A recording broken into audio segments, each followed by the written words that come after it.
This video is on what is Qigong, or Qigong as some people say, and how does it work? Has it been debunked? I'll just say, to start out with, I have over 4 decades experience doing Tai Chi and learning various Qigongs, but I still want to tell you my own personal experience, the story of meeting and experiencing the issuing or supposed issuing of Qi energy from one of the most noted Qigong masters of the time, as this person supposedly issued Qi energy out of their body into a room of people and had them moving and hopping around like chickens. I'm going to tell you exactly what happened and what I think is going on there. So, some say that moving people with Qi or Qi energy has been debunked. I say that part of what happened at this seminar has been debunked and part hasn't. And I'll tell you about that in this video. In the early 90s, I attended a mind-blowing Qigong seminar at a Chinese restaurant in Las Vegas, where a lady Taoist Qigong master, whose name I'm not going to mention, even though it's a common name, and if I said it, it could mean about any Qigong master. I mean, there's so many Qigong masters with this name, but even so, in fairness, I'm not going to mention it. But she was going to issue Qi energy out of her body into the crowd of attendees, and the Qi energy was going to set them in motion, make them move around, and even hop like chickens and waddle like ducks.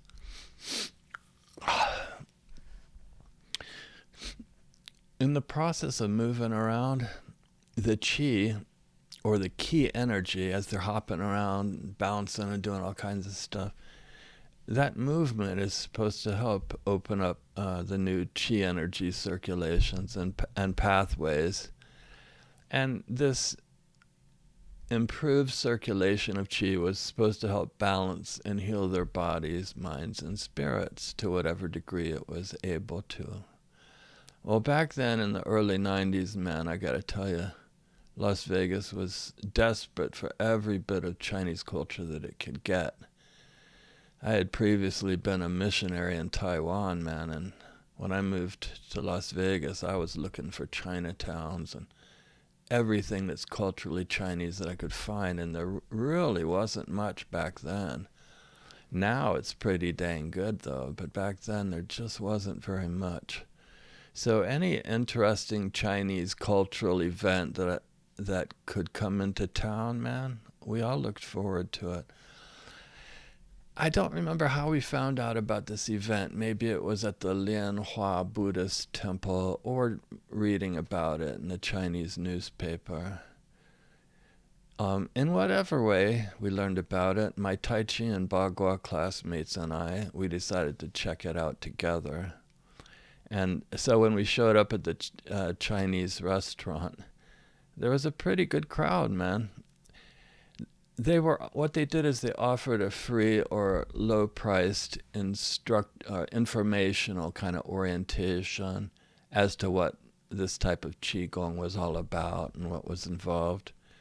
And then after that, anybody that was interested could pay and sign up for the full seminar. At that time, I had been learning Tai Chi and Qigong for close to 12 years, and I felt so happy to be there. And it was way good to be there with my friends. And we had a really nice feeling of camaraderie, man. We felt like we were classmates from some kind of like a kung fu movie.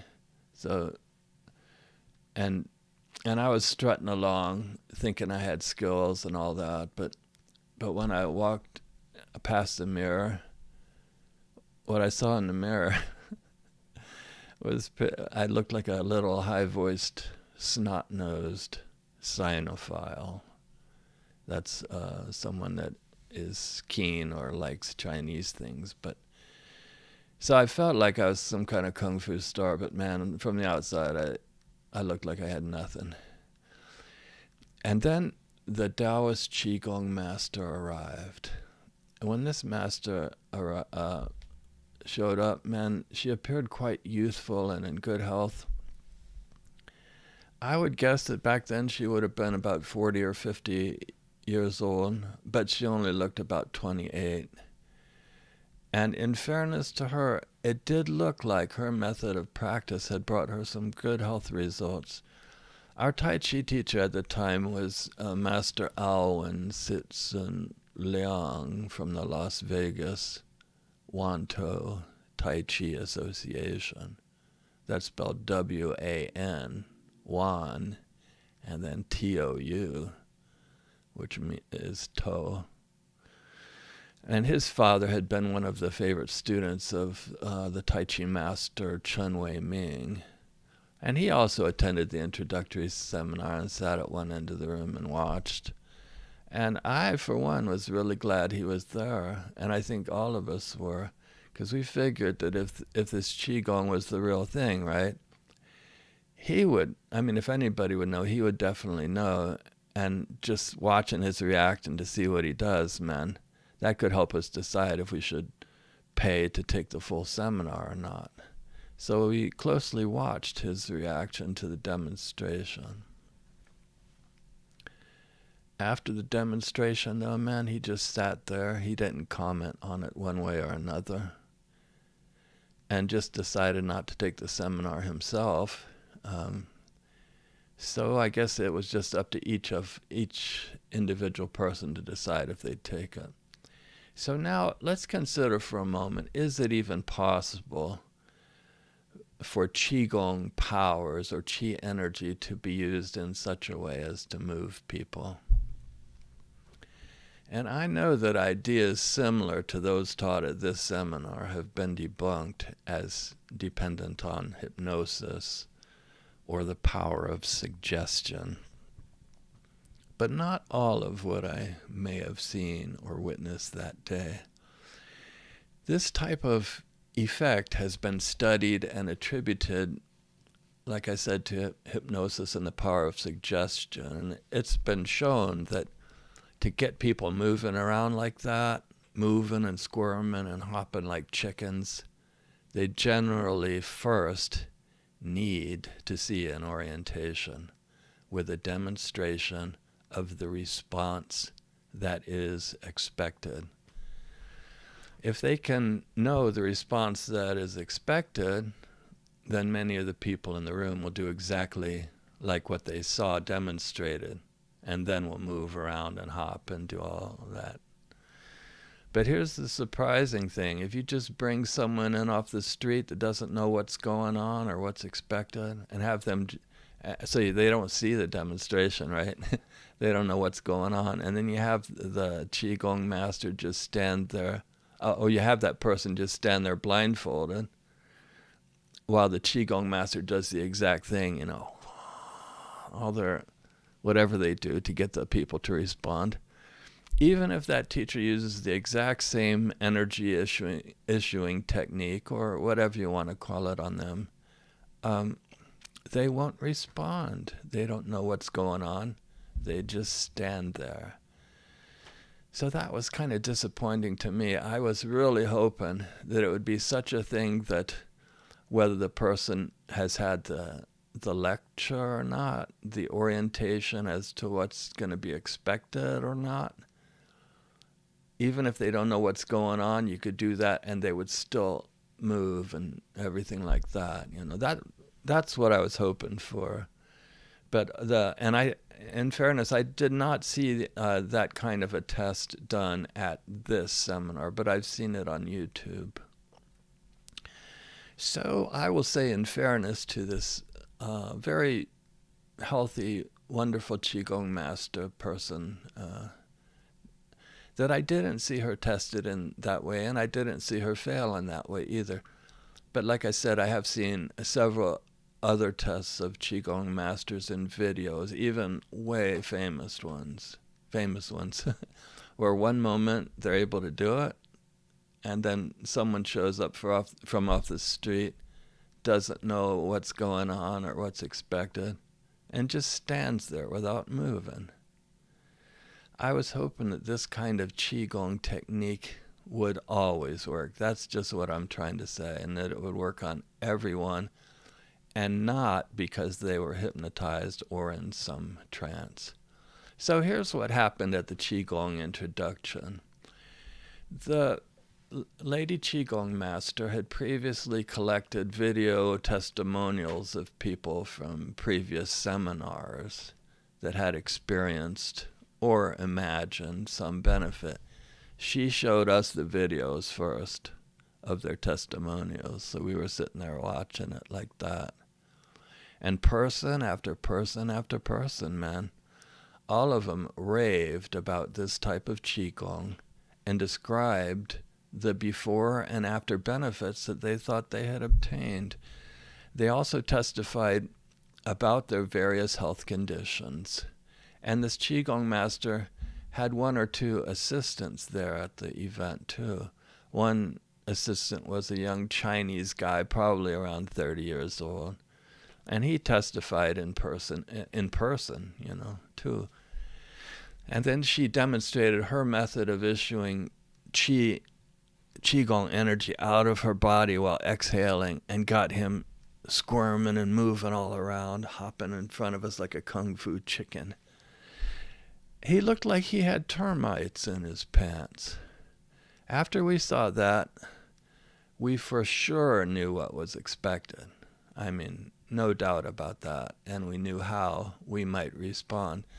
And the cool thing is, though, it cleared the way for us that if someone felt like moving around in such a way, we wouldn't think that they were afflicted or a nutcase or just a weirdo. The testimonials and the videos had done a lot to build the audience's faith, confidence, and belief. And there were some attendees there that could identify with the testimonials they saw in the videos. They figured this is like a once-in-a-lifetime chance to have someone like this come into town and for me to actually get to try it, to see if it'll do anything. So a lot of them signed up. They were seeking new health methods for their problems. And of course, I don't represent here one way or another if something is effective therapeutically, because I don't give any health claims. But the video testimonies were good enough to convince several of them to cough up the money to try out this rarely accessed opportunity. So how much do the Qigong seminars cost? I forget about how much we paid for the whole seminar, but it was something like $250 or so to attend. Of everyone that attended the orientation, the teacher had about 20 people sign up for the seminar. And so that was bringing in some pretty good money. 20 people at $250 each is something like $5,000 that was collected just for that weekend. And besides Las Vegas, she was traveling around to other potential Qigong destinations and cities on a circuit, visiting several places and locations. With all the attendees all signed up, now all she needed to do was just make sure that the seminar was going to be a good one. And this is because besides videotaping the event, she was also going to videotape our new testimonials from the participants of this seminar after it had finished. So when it was time to register for the event, the Qigong teacher started out with a registration table. She had scrapbooks there with several news articles about her and photos and promotional write-ups and testimonials and just articles showing her touring around. The idea being that if someone wasn't any good, they wouldn't be like touring around as if they're kind of famous. But there really were a lot of impressive photos on the wall, too. And one of them was of a famous old monk, Chinese monk, that had made the news for amazingly being able to support his entire body weight while doing a one-finger, one-armed handstand upside down. The photo showed him upside down and balancing his entire body using just one finger. And this was before a lot of the Photoshop kind of thing. I mean, they could still work on photos, though. But he was really a legit guy that had made the news in China. And she claimed that he was one of her Qigong teachers. So with all that evidence, the photos, the demonstrations, the video presentations, and testimonies, a feller'd have to be a fool to not sign up for that. And because it really looked like it would be a pretty good thing to try. I mean, $250, you try it, you see what happens. And so it was definitely a pretty good learning experience. Pretty great to actually feel such unusual chi energy, if that's even what it was. Or at least the opportunity to do that and experience what it's like to move around like a kung fu chicken or duck, or in my case, even a jackass. Okay, man. So, the Qigong testimonials. After the seminar, I was to be one of those that stood up there and testified about my Qigong experience. And sure enough, man, when it came time to testify, I couldn't resist. The whole idea of giving testimonials in Chinese, man, it was old stuff to me. Because 15 years earlier, I'd been a Mormon missionary in Taiwan and had ridden my odd-looking bike all over the northern part of the island, testifying all over the place. If you visit my website called PrestonFlat.com, you'll see the article that this video is based on, and in there is a photograph of my odd and strange-looking bike that had a big sign right in the middle of it. Okay. So, when I stood up there and testified in Chinese, man, it was like second nature. I just flipped right back into my LDS or Mormon missionary testifying mold. I wanted to testify about some positive effects, so I surveyed the way I felt and came up with whatever testimony I did. Sorry, I had to pop my neck. It seemed to me that after receiving the Qigong technique, the tiny bone that's located just below and connected to my sternum called the xiphoid process, it really did seem to me that it was no longer jammed in as much as I had thought it had been. I could have been mistaken about that, but that's what I thought had happened. So I got up there and got all watery-eyed and had a lot of fun testifying. Later, though, I started wondering, man, about how accurate that change actually was. Because I really didn't accurately check how it was right before the Qigong seminar. And I realized that I might have just imagined a difference there. Because it's such a small little area, it might be hard to know. But so what does Qigong look like, okay? What does it look like when someone supposedly receives Qi energy and begins moving around? I thought the others looked pretty cool. I thought I looked pretty asinine, to tell you the truth. When I saw the videotape of this Qigong event afterward, and I saw what I looked like, it was just flippin' laughable. In previous videos, they had showcased some people that had never studied martial arts before, but somehow through the issuing of chi energy, they were supposedly and unexplainably now able to move as if they had trained in Kung Fu, Bagua, or some other martial art for years. So when I saw those testimonials, that was all I needed to hear, because I was, in fact, a Kung Fu jackass. I was there with my Chinese Tai Chi and Bagua classmates and wanted to finally come up with some way to shine. I thought, who knows if they're going to move like Kung Fu masters when they receive the Qi energy, but by God, I will. What an idiot. So here's what I looked like doing Qigong, okay? I was just jumping around in a room full of Chinese friends and classmates, looking like a drunk, with my eyes closed, just slapping myself every which way, thinking it would look impressive as a martial art. I was doing like Kenpo, Polynesian types of like traps and body slaps, but basically it just amounted to me hopping around, beating myself up at least as much as if it was an imaginary opponent or something, which made zero sense anyway, you know.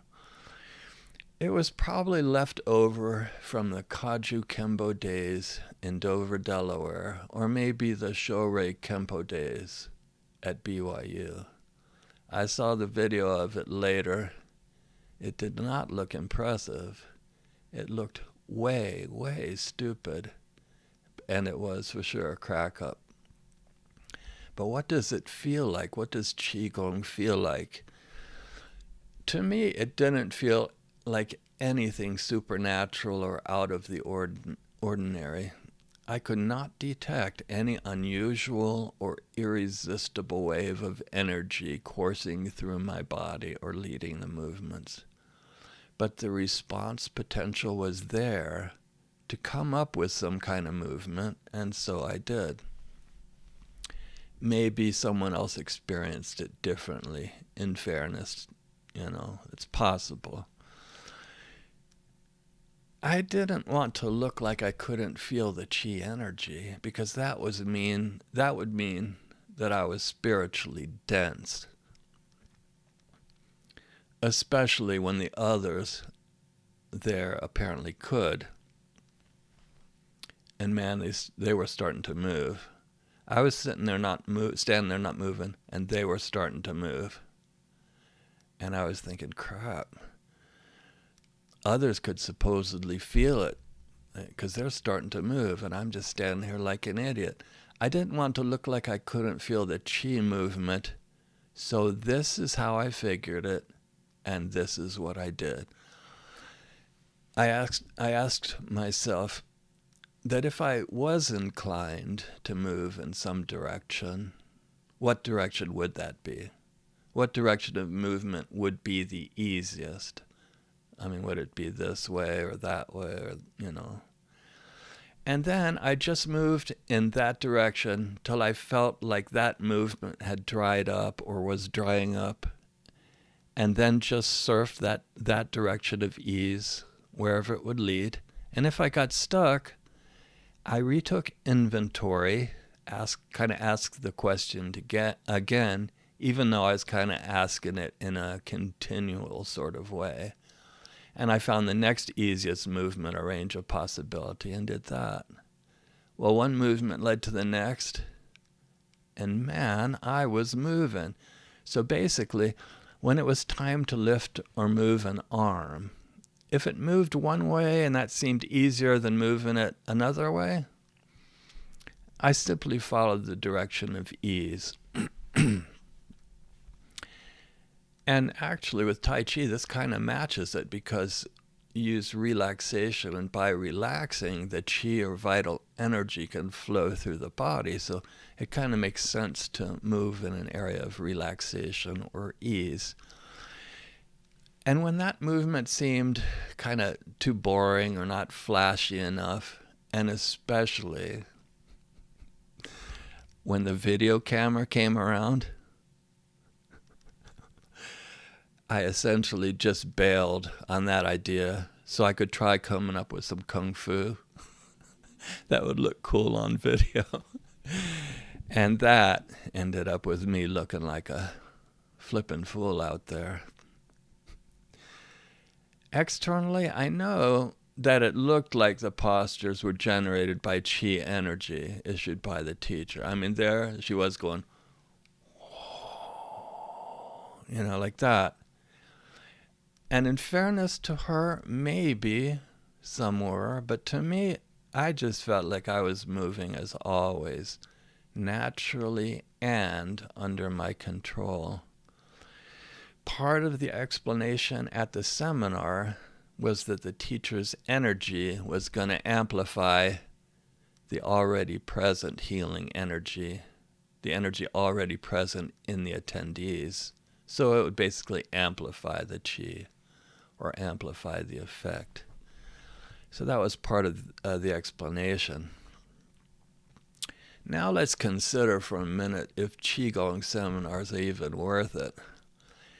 In fairness to this teacher, this seminar did show me the technique of moving in the direction of greatest ease, in the direction of relaxation. And that is a technique that I still use even to this day. For me, that alone was worth the price of the entire seminar. I would pay $250 again just to learn that. I have used that method to generate my own personal set of Tai Chi postures, when it's time for me to do the Tai Chi. And the prescribed way of moving is one way. I move till I feel that doesn't feel I should move there, and I just roll it into something else, man. But through it all, I get a good range of, comfortable change and all that stuff. That's the stupidest explanation ever. Okay, let's get back to it. So that was worth the price of the seminar for me. And also the postures of prayer. There's something called the postures of prayer that I'll do a different video on. The thing is, though, whether it was hypnosis or the power of suggestion or the real issuing of chi energy, the fact is that it had never crossed my mind to jump and hop around in exactly those ways before. So something did happen. There were for sure new movements and new ranges of motion with whatever circulation of vital energy that would be needed to move in those ways. Kind of makes sense if you... Yeah, you would... That's good enough for that. Let's keep going. And for sure, that would be... And for sure, there would be whatever health benefit would be related to moving around like that. Whatever it would be. I'm not making a claim. I'm just saying if there is a health benefit to being able to move like that, then whatever health benefit would occur is the health benefit that would occur. Even if it was just exercise, right? So even if it was just group hypnosis or the power of suggestion, it for sure had people moving through new ranges of motion and possibility. And who is to say that that wouldn't have a health benefit? It is for this reason that I say that it was a valuable experience and worth every penny to me. Also, this Taoist master did teach us some really cool Taoist health exercises, health and longevity exercises that were especially great for the shoulders and back and neck and spine. I had previously spent a bunch of time in the parks of Taiwan and Singapore working out with the locals. And because of that, because of having experienced that as a foundation, I could recognize that the exercise that she was showing us were among the best that I had seen. Her teachings and explanations, at least for that part of the seminar, were quite good. When she found out that I was a licensed health professional and spinal health care was my specialty, she had me come up in front of the entire room while she showed everyone her muscular back, right? She asked me to evaluate her spine in front of everyone as evidence that the method was good, essentially vouching for her spinal health. And in fairness to her, the results of her method did seem quite good. Now here's a question. Can Qigong be harmful? Is Qigong even safe? So somebody asked this particular Qigong master if Qigong can be harmful, if it's safe, and if the movements of someone being moved by Fa Qi, by the issuing of energy, into a room of people, if that could have side effects, such as they're now moving where they weren't moving before. Well, what if they can't stop? Is that ever a thing? And this particular Qigong master, so anyhow, they wanted to know if it could get out of control like a runaway train and not be able to be stopped. But this master replied that it is a common question and said that at least with her Qigong method it is safe. She said not to worry about any potential side effects or about the movements being led by the Qi becoming too big or too fast or too strong. Ow!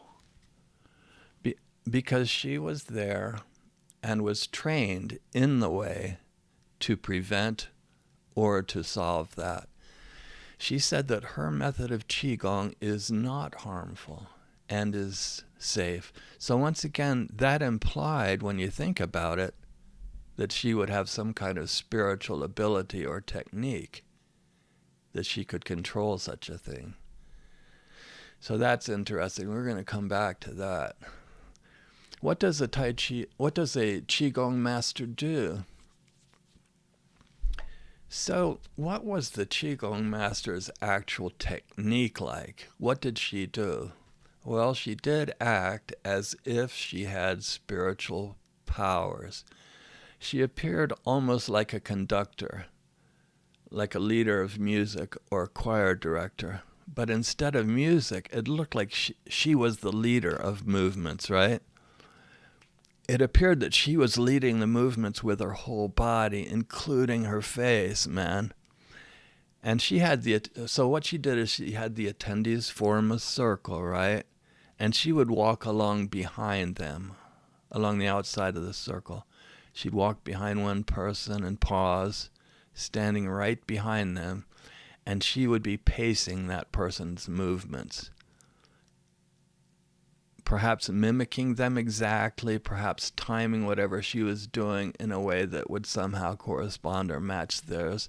So basically she was establishing correspondences, making her movements match something about the person.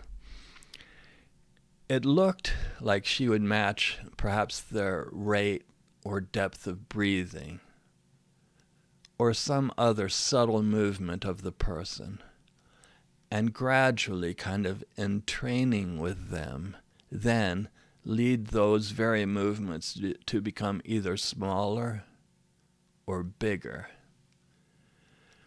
The person that she was standing behind did not see her doing this because she was standing behind them, but they could hear her exhaling and breathing. That kind of thing. So in this way, as an observer, it would seem like she was leading them, issuing chi to them or influencing their movement. So the observers, when they looked at that, it was really an impressive looking thing. Sometimes she would stand right behind someone making large movements, right? And appear to catch the movement by duplicating it. Like if somebody was doing this, she would also do this a time or two, and then shake her head no like this, as if to direct that movement to decrease. And I don't know if she was doing that for theater or not, but she would do that a time or two, almost as if catching or intercepting the movement. And then when that person would eventually tire of doing it or move on to something else, it would seem to onlookers as if she had reined that movement in, or that she, by duplicating it and shaking her head, had made it reduce. Maybe it actually worked, but I had no way of knowing. And this did make it look like she had spiritual power over the movements. But similar performances can be done with just observation and timing. You see what they're doing? You just match it and you time it to it, and that's the idea. She also used another method to convince the attendees that she had spiritual power.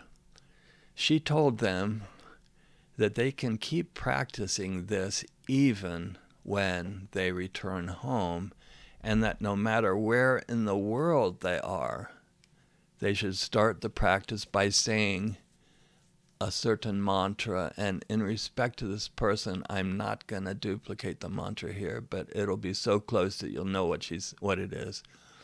First, you name the teacher's name, and then you say something like 到我这里来, which means come here to me. So you name the teacher, and then you say, come here to me. So I have changed that wording slightly out of consideration to that teacher, but I have kept the basic idea. So that means that someone that lives on the other side of the world would go to the other side of the world, they want to practice, and before they do, they call upon that teacher to spiritually come to them, to watch over and direct their safe Qigong practice. So as you can see, this type of teaching would imply that she has the exceptional spiritual power to even do such a thing, or else it wouldn't even make sense for her to tell them to say that before they started practice. So is Qigong a type of spiritual initiation? I would say this particular seminar, there are lots of kinds of Qigong. Let me just say that first. So I'm only going to talk about this type in this seminar. This one was set up in a similar way to a spiritual initiation, mainly because of that mantra that she gave for people to say before they start their practice at home. Something close to whatever the teacher's name is, and then 到我这里来, come here to me, as if to imply that that teacher was spiritual enough or powerful enough that she could travel beyond the body and be involved in their continued movements and practice wherever they would be, no matter how distant. So because of that, yes, it was treated similar to an initiation, and it was supposed, in the sense that it was supposed to either establish or continue a connection between that Qigong teacher and the students that had received the issuing of that energy. So final thoughts. In summary, this really wonderful person, this Qigong a master or teacher seminar, it was a nice bit of something new to experience. And man, it added to what otherwise could have been a more boring life. Like, what if I hadn't had that to spice up or add to my life? You know what I mean? In fairness to her, her technique did have the attendees moving and hopping like chickens, and I was hopping right along with them.